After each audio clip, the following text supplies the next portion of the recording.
So we're learning in Tanya Kuntres Acharon. We're in the lessons in Tanya, page 262. So just as the bird, there's the ikar of the bird, and there's the tuffle of the bird. The ikar of the bird is, of course, what? The ikar is the body, the head and the body. The wings that make it soar and fly are tuffle to the head and the body.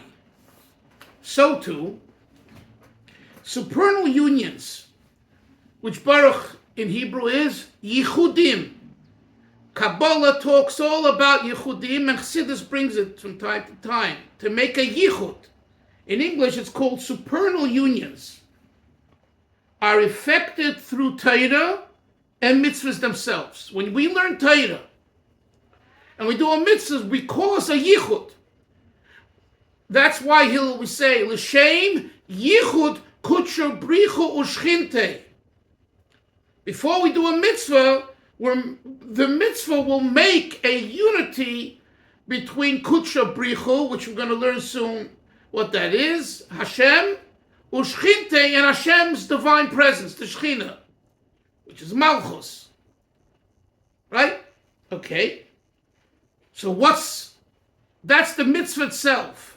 Love and fear, love and awe, which are their wings to a mitzvah, merely elevate the Torah and mitzvahs to that spiritual level where a particular union is to take place. So in other words, the mitzvah itself, Baruch, when you do the mitzvah, you create the union. Finished. I don't care if you have no kavanah. And you don't know what you're doing. If you did the commandment of God, the commander, i.e. the mitzvah, you have made the yichud. But guess what? The yichud can remain and not soar, and not fly, and not inspire. It can be made, but it stays dormant. For this we need, Hillel, what do we need? We need Ava and Yira. Love of Hashem while doing a mitzvah, and Yiras Hashem while doing a mitzvah. Not only do you have the yichud, but the yichud inspires. The yichud impacts. And this is just for a second, this is a very important concept, because we ask ourselves, we do a mitzvah, and we do many mitzvahs, and I'm not inspired. I'm not excited. I put tefillin on in the morning. I daven 3 times a day. I give tzedakah, and I feel stuck. What's the answer? It's quite possible to feel this way, even though you did a mitzvah and mitzvahs. What's missing is your ava and yira within the mitzvah. You didn't have the ava. You didn't motivate the ava enough. Maybe a little ava, but not enough. Depending on how much you motivate your ava and your yira, your emotions, while you do the mitzvah, that's how much inspiration you'll have. Either to come closer through the ava mode, or to be more distant because of the reverence mode, because of yira. And that sums up, basically, our life in Torah and mitzvahs, which is all of our entire life. Right? And it's so true. I sent out on the chat today a clip. It's in Hebrew, but you'll all follow it, I think, from this Gerer Rebbe, this Gerer Chassid who would come to the Rebbe before he would go to Eretz Yisrael, and the Rebbe would give him shliach mitzvah money, and the Rebbe wants to give Eretz Yisrael. The Rebbe once told him, "Thank you for giving me an opportunity to get tzedakah to Eretz Yisrael, because this will bring Mashiach." When this chassid, I don't want to ruin it. I want you to watch it. When he hears it, he realized that by the Rebbe, Mashiach is his life. It's real. It's not just words. And he really believes, and he really feels, because he's so inspired with the Mashiach feeling, that giving $1 in Eretz Yisrael as a shliach mitzvah is a Mashiach experience. And he was so moved by just that saying of the Rebbe that he then wished the Rebbe that we should greet Mashiach. And he said like mamish, mamish, mamish. He said the word mamish 3 times because he was very emotional, obvious. And the Rebbe responded, Amen, mamish, mamish, mamish.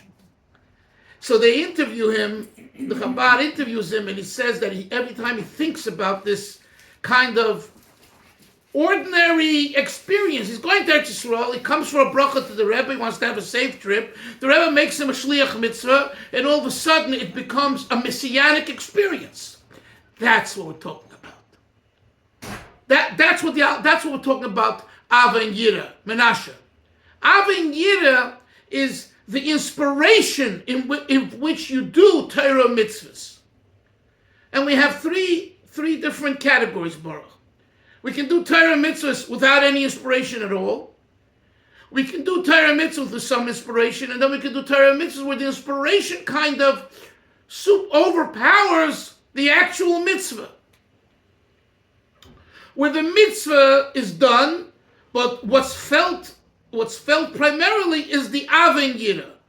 That's the discussion in chapter 40 of Tanya, of which the Alter Rebbe here is going to refer to and question. Let's continue. It is at this level that there is revealed within one's Torah mitzvahs an infinite divine illumination that cannot be revealed in the physical world. You hear that? The infinite divine revelation comes only through Ava and Yira, which ordinarily cannot be revealed in the world. Thus, on one hand, we say that love and fear do not bring about a supernal union, for they are merely thought and intent. On the other hand, we say that it is specifically through one's intent that one's Torah and mitzvahs are elevated to a height that could never ascend to unaided. Once there, they bring about a supernal union and its resultant diffusion of divine light. Now, inside the text, Lahavin. So the Alter Rebbe asks a question, Eich hakoyri b'tzipuri maisi shebetayra. How is it that when one reads the stories, so-called stories of the Torah, let's say in Bereshis, hu mekusher b'chochmi lo. It says in Kabbalah that when you read any part of Torah, you're connected to what's called supernal wisdom, chochmi lo.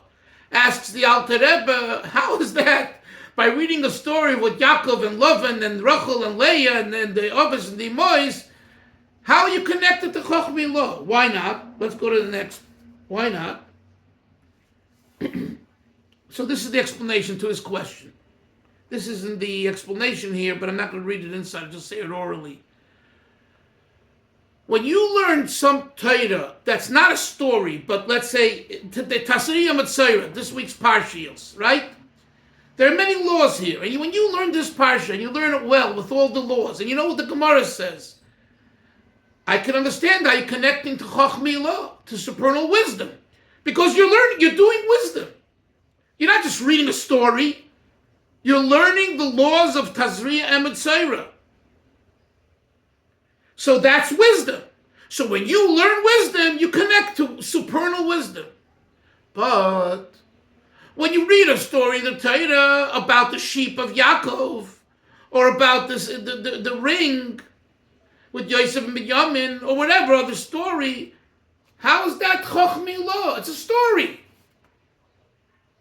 Is there wisdom in that? I'm saying, of course, you can expound them, and the Mefarshim expound every story, but on face value, it's a story. It's a true story, but it's a story. Says Kabbalah that every part of Torah, including the Sipurim Maisiyos, the stories, are connecting to Chochmi Lo. Asks the Balatanya here, the first line of Kuntres Acharon, Lahavin. We need to understand this. How is this? It makes no sense. That's his question. And now he gives an answer. Al-Pi Mashikosav B'Kavanos, he says, for this you have to look into what's called Kavonos. Kavonos is the Kavonos or Arizal. It's a section of, I believe, the Eitz Chaim.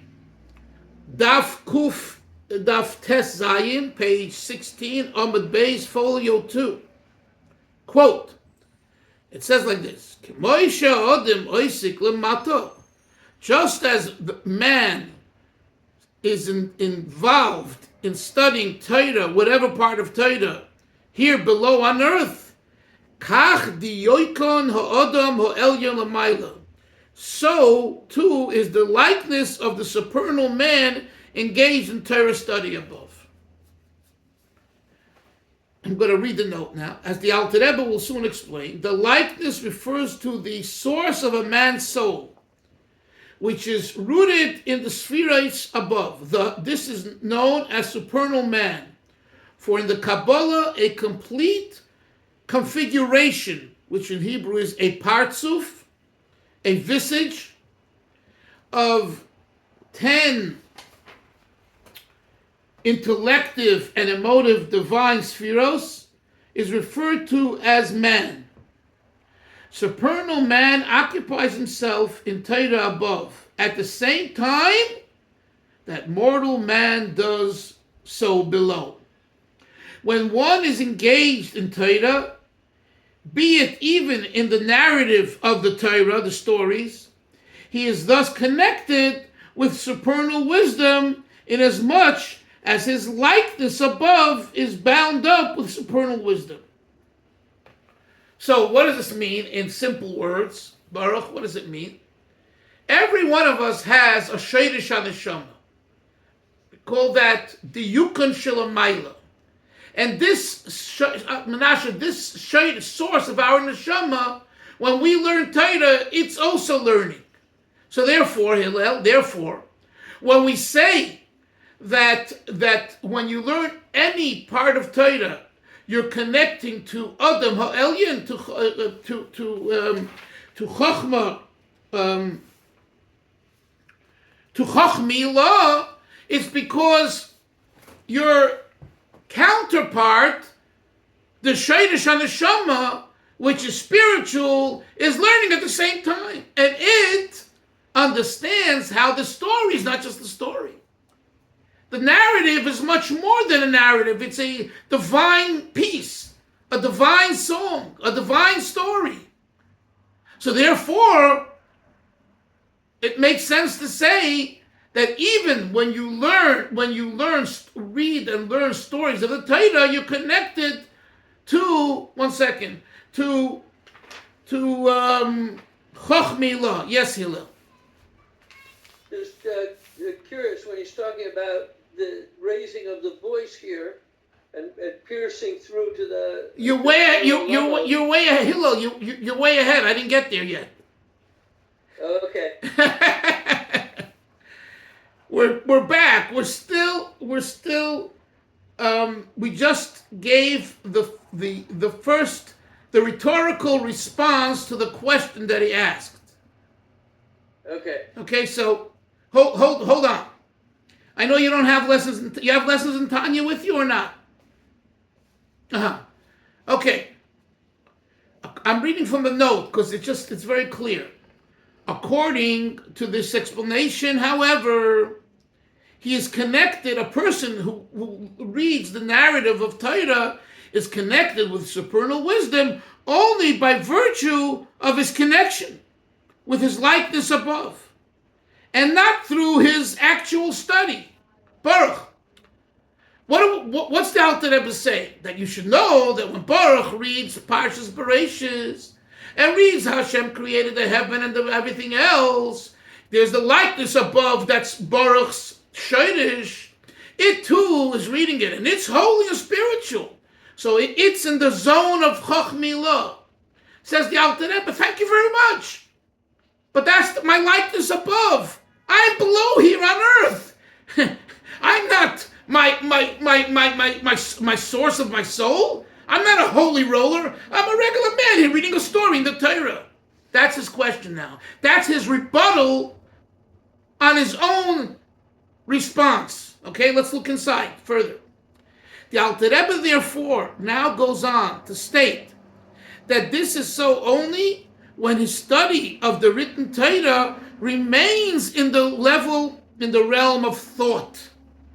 Oh, let's see.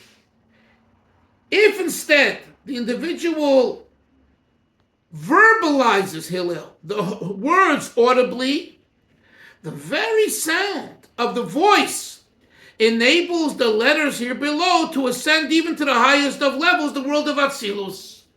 A new concept. And now we're going to read it in the Tanya. That the Alter Rebbe retorts his own answer. And he says, when do we say that our reading of the narratives of Torah remains below and doesn't really connect above? And therefore, what does it mean that we're creating the union of Chochmah Law? That's when you just think of what you're learning. You're not articulating with your mouth the words of Torah. But when you do articulate, the words pierce the heavens and they create that holy union with Chochmah Law. And now he's going to elaborate on this inside the text. Now go look in the text now. In the Hebrew. Ken yesh leimar. So we could say Behiru ba'osis aksuvos, when one thinks about the written letters of Torah's narrative, that's when it does not create the union on high just by thinking the words of Torah. Aval adibur. But when you actually recite with your mouth the words of the narrative, yesh leimar. The Alter Rebbe says yesh leimar, or someone I heard said, it's the only place in Tanya you'll find Alter Rebbe use yesh leimar is in Kuntres Acharon, in these 6 essays. Yesh leimar baruch means possibly you could say. You won't find that language, Hillel, in the entire 4 sections of Tanya. Because possibly say means I'm not so sure and maybe. The Alter Rebbe in the first 4 sections is very sure of what he wrote. Meaning to say, he studied it, he believed it, and he documented it. And he wrote it, right? Here he says, yesh leimar, because this is not the Tanya of section 1, 2, 3, and 4. 1, 2, 3, and even 4. This is essays. This is thoughts that the Alter Rebbe had when he wrote, after he wrote the chapter 40, and he realized he wrote certain things, and then he realized that, wait a minute, people are going to ask me questions from contradictory statements in the Zohar, in the Eitz Chaim, and the Pre-Eitz Chaim. So in these essays, he seeks to reconcile them, but it's only a possibility.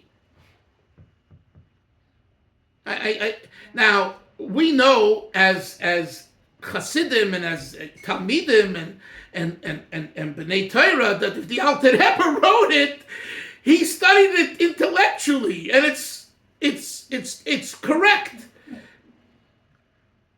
So that it's like he was anticipating the questions that would come up. Correct. Very well said. Correct. But we know that if the Alter Rebbe is giving an answer, why does he have to say yesh leimar? Because he's modest. It's very interesting to make this observation. Here is the Alter Rebbe, a goyin of goyinim, a tzaddik of tzaddikim, a rebbe of rebbes, whatever, right? And he's humble. He says yesh leimar. I think it's a very important lesson for us too. Let's continue. Avol hadibur, but baruch dibur, when you articulate the word, the narratives of Torah with your speech, yesh leimar, we could say the bokeya v'solik latzilus mamish. It pierces and ascends to the actual world of Atzilus. That's a very heavy line. It pierces heavens. And look what the Alter Rebbe says in Hebrew, mamish. And the Rebbe points this out, that this isn't kind of just a piercing of a domain of Atzilus, an aura of Atzilus. It pierces Atzilus. And Atzilus is such a holy, the first of the four worlds, coming from the word Etzloi, Atzilus, Etzloi. It is near God. It's kind of, you're piercing God. Wow. Says the Alter Rebbe, that's right. When you say... Is that the idea behind the approach to tefillah out loud, like in Carlin Stolen? Is it a similar idea? I would say yes, but I'm not sure that they would be referencing, this piece of Zohar. Could be. I'm not a buck in their svarim. We would have to look in.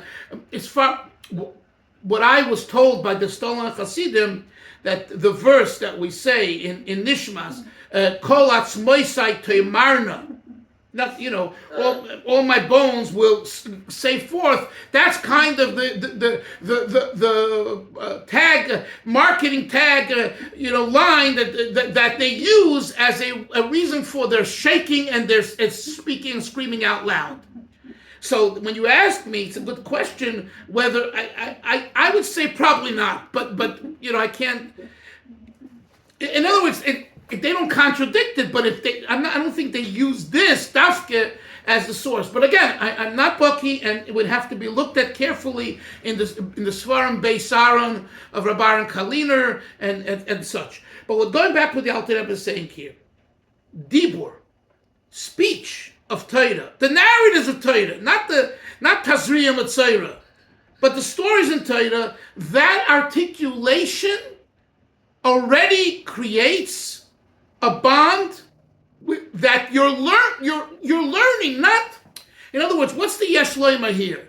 That you don't need to say that it's only because of my source, my diyokin, my likeness above. No, my actual learning, because I articulated with my mouth, my actually reading of the narratives of Torah. But since I articulated with my mouth, it pierces Atzilus. That's a very heavy line. And now you understand why he says Yesh Leimar. Because it's a chiddush, it's a novelty. Those that, study Kabbalah, if you ask them, they wouldn't necessarily say this. This is a chiddush of the Balatanya. And that's why when he says such a chiddush, he's very careful in saying Yesh Leimar. I think it's very important to besides understanding what he's saying, the approach that he uses to being Machadesh is so refined. There are people who are being Machadesh, and I know, they make with a big thumb, and like I'm the big Chacham and all that. Take a look at the way the Alter Rebbe says a Chiddush. He's kind of scared to say the Chiddush. He has such reverence and bittul that but he has to say it because he wants to explain a very enigmatic statement and concept, and he comes up with this idea as a reconciliation, but at the very same time he's very humble. I remember, Hillel, when the Rebbe introduced the Maimarim of the Rebbe Rashab, known as Tafresh Ayin Beis, the year 1912. It's called Hemshech Ayin Beis, the continuum of Maimarim. 4 years, from 1912 to 1916. I forget, 60 plus discourses. Shabbos after Shabbos. And now, right, so the Rebbe, we had that from the fifth Rebbe. The previous Rebbe had it with him in his luggage, wherever he traveled, his father's writings. Was never printed. There was a Chassid, Rabbi Simpson, who was a chayzer by the Rebbe Rashab, who begged the Rebbe to print it, and the Rebbe said no. And he was, the Rebbe had a lot of respect for him, and he said he wanted to pay for it. Like he put away money because this was he was one of the people who reviewed the Maimorah of the Rashab in 1912 and 1913. So it was very special to him, and the Rebbe didn't authorize its printing. Comes along, 1976 or 77, Yud Shvat, and the Rebbe announces that he was always afraid to print this Hemshech. Spiritually, he was afraid because we know that when there's such a breakthrough of spirituality in the world, the klippa, the Yetzer Hara, fights against it and causes all kinds of issues to stop it. So the Rebbe said, I was afraid. So I decided I'm not going to authorize this printing without everyone here. And I want everyone to give $1, a symbolic dollar, so that we all are in it together.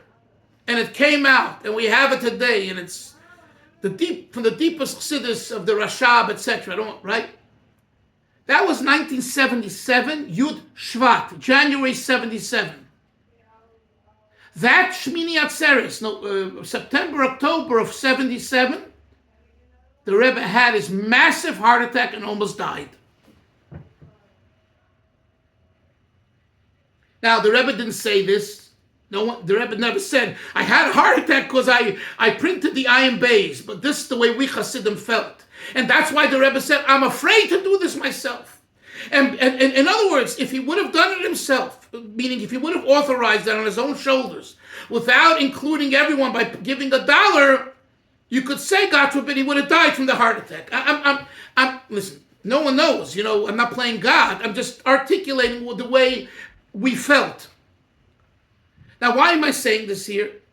Because when the Alter Rebbe has to say a chiddush,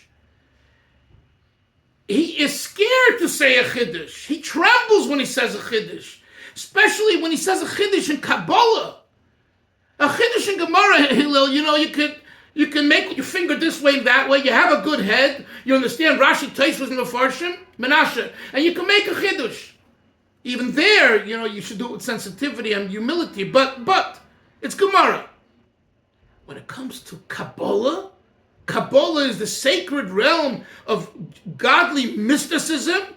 You're playing around with fire. And for you to make a chiddush in Kabbalah, boy, do you have to say Yesh Loimar. And that's what he does. I'm going to stop here, Chevra. We learned some very important Yesodis today. That's not just for today, but for our overall study of Chassidus. Wish everyone a great Shabbos. And we'll get back on Monday. We'll learn, okay? Take care. Hatzlacha. Thank you very much. You're welcome. Good Shabbos, Chodesh Tov. Good Shabbos. Only good things. Pseudos Davis. Bye-bye.